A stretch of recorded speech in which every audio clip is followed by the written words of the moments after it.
दोस्तों, आज हम ऐसे शब्दों के बारे में सीखेंगे जिनके कई अर्थ होते हैं, कई मीनिंग होते हैं। वैसे तो हर लैंग्वेज में ऐसा होता है कि एक ही शब्द के कई अर्थ होते हैं। अब हम इंग्लिश का एग्जांपल लेते हैं। इंग्लिश का एक वर्ड होता है राइट। अब राइट का एक अर्थ होता है सही, ठीक। दूसरा अर्थ होता है राइट मतलब दाहिना, और तीसरा अर्थ होता है राइट का मतलब अधिकार। तो अलग अलग अर्थों में इसको हम यूज़ करते हैं। इसी तरह हिंदी में बहुत से शब्द होते हैं जिनके कई अर्थ होते हैं। अब मैं एक हिंदी का एग्जांपल देती हूँ। पूर्व। पूर्व का एक अर्थ होता है पहले, और दूसरा अर्थ होता है पूर्व दिशा, डायरेक्शन।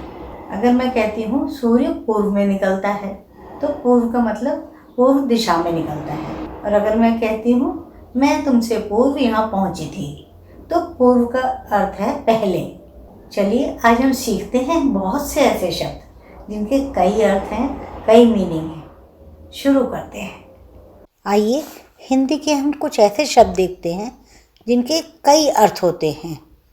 सबसे पहला शब्द है अचल। अचल का एक अर्थ होता है जो हिल ना सके, दूसरा होता है स्थायी, और तीसरा होता है पहाड़। अर्थ का मतलब होता है धन। अर्थ का मतलब होता है प्रयोजन, मतलब मीनिंग, अभिप्राय के लिए। ये सब अर्थ के अर्थ हैं। अगला शब्द देखते हैं आम। आम का एक अर्थ होता है सामान्य। आम दूसरे रूप में हम एक फल के लिए प्रयोग करते हैं। जो मीठा फल होता है उसको कहते हैं आम। आदि। आदि का एक मतलब होता है आरंभ। अगला मीनिंग होता है वगैरह, बिल्कुल, पहला। ये सब इसके अलग अलग अर्थ हैं। अंक। अंक का एक अर्थ होता है संख्या, दूसरा होता है गोद, तीसरा होता है नाटक का एक भाग, चौथा अध्याय। गणना की लिपि चिन्ह, इसको भी अंक कहते हैं।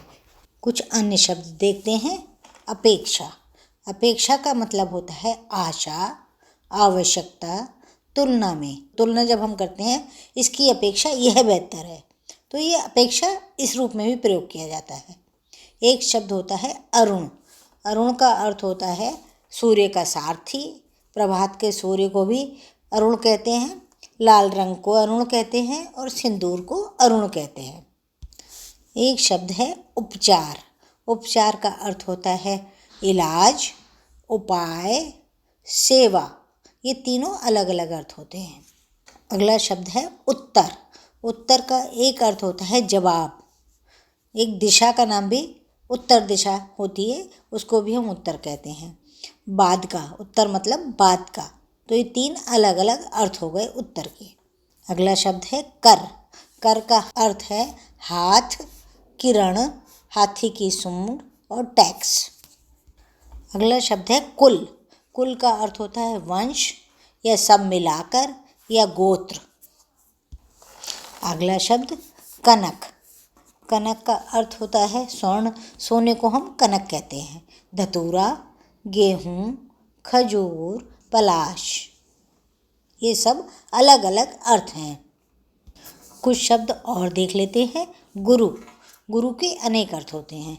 गुरु बड़े को कहते हैं बड़ा, भारी, श्रेष्ठ। अध्यापक। अध्यापक गुरु होता है दो मात्राओं वाला वर्ण। अगला शब्द होता है घट। घट का अर्थ होता है घड़ा, हृदय, कम, शरीर। अगला शब्द है तीर। तीर का अर्थ एक होता है किनारा, बाण, बाण को तीर कहते हैं, समीप, सीसा। अगला शब्द है नायक। नायक का अर्थ होता है सेनापति, नेता, किसी कथा का प्रधान पात्र। अगला शब्द देखते हैं पद। पद का अर्थ होता है पैर, रक्षा, उपाधि, स्थान, शब्द रूप। अगला शब्द देखते हैं पूर्व। पूर्व का मतलब होता है पहले, और एक दिशा का नाम होता है पूर्व, जिधर सूर्य निकलता है।